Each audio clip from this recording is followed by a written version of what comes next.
Hello learners, welcome back to the whiteboard. मैं हूं साकेत सक्षम और इस वीडियो में मैं आपको TRE 3 में आए हुए एक क्वेश्चन का सॉल्यूशन बताने वाला हूं।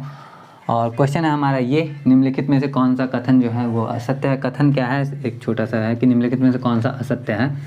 सबसे पहला है वृत्त का क्षेत्रफल πr² होता है। तो हम सभी जानते हैं वृत्त का जो ऐसे इसका आंसर जो है एक बार में पढ़ के ही बताया जा सकता है, लेकिन मैं यहाँ पे हर चीज़ को थोड़ा डिटेल में बताने की कोशिश करता हूँ। तो वृत्त के क्षेत्रफल पे विचार करते हैं थोड़ा सा।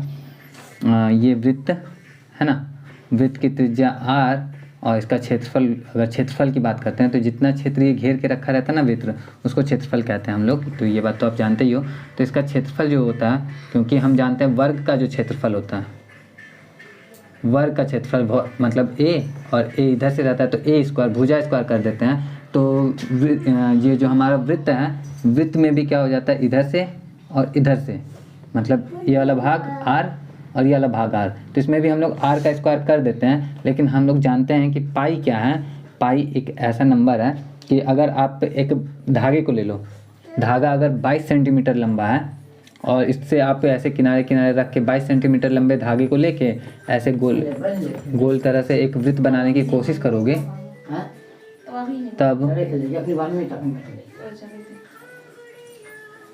जब आप इस तरह से गोल बनाओगे, एक वृत्त बनाओगे 22 सेंटीमीटर के धागे से या 22 मीटर के धागे से, तो इसका जो व्यास आएगा ना, वो हमेशा आपका 7 सेंटीमीटर या 7 मीटर आएगा। अगर मीटर में व्यास लिया, वृत्त आपने बनाया है, तो क्या होता है कि ये परिधि अगर इसकी मतलब 22 मीटर का धागा लिया था तो व्यास इसका 7 मीटर आएगा, और 22 सेंटीमीटर का धागा लेके ऐसे वृत्त बनाया है तो 7 सेंटीमीटर आपका व्यास आएगा।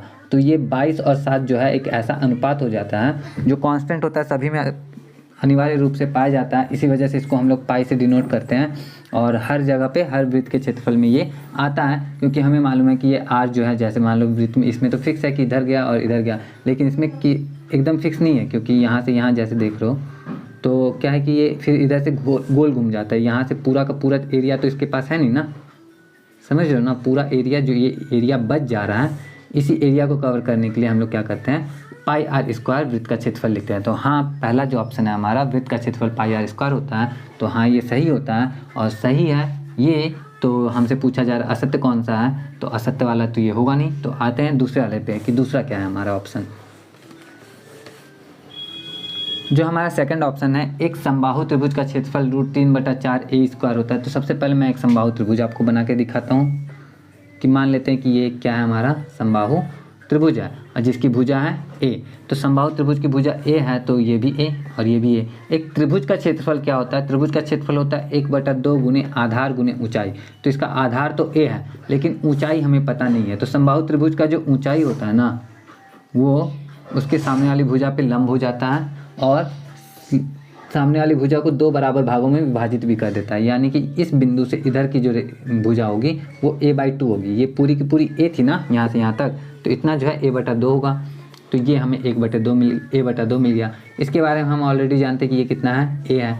अब देख रहे हैं ये लंब समद्विभाजक हो जाता है। किसी समबाहु त्रिभुज की जो ये ऊंचाई निकालने के लिए हम जो ये लाइन खींचते हैं ना, तो ऊंचाई वाली जो ये होता है, ये लंब समद्विभाजक होता है। सामने वाली भुजा पे लंब भी होता है और समद्विभाजक भी होता है, 2 बराबर भागों में बांटता भी है। तो इस वजह से हम जान रहे हैं ये 90 डिग्री का है। तो ये जो ट्रायंगल बना है हमारा, वो कौन सा ट्रायंगल बन गया है, वो हमारा समकोण त्रिभुज बन गया है। ठीक है, तो समकोण राइट एंगल ट्रायंगल बन गया, समकोण त्रिभुज बन गया। समकोण त्रिभुज का एक कंडीशन होता है इस लंब को पता करने के लिए, जो कि अगर हम h मान के चलते हैं तो h हमें पता करना है। तो h पता करने के लिए हम क्या करेंगे, h बराबर आएगा रूट में a² - a²/4। a² ये वाला और a/2 का स्क्वायर किया तो ये आया। अब इसको सॉल्व करते हैं हम लोग तो हमें h मिल जाएगा, इसलिए इसको सॉल्व करते हैं। रूट में 4a² - a²/4 आगे सॉल्व करते हैं तो रूट में 3a²/2, क्योंकि 4 को बाहर कर दिया हमने रूट से तो /2 हो गया। अब ये 3a² में से a तो बाहर निकल जाएगा, तो बचेगा हमारा क्या, h बराबर हमें मिलेगा √3a/2। तो h हमें मिल गया √3a/2। तो इसके जगह पे हम लिखते हैं √3a/2। तो चलो इसको देखते हैं कितना आया हमारा। a ऊपर में 2 बार है, √3a² / 4।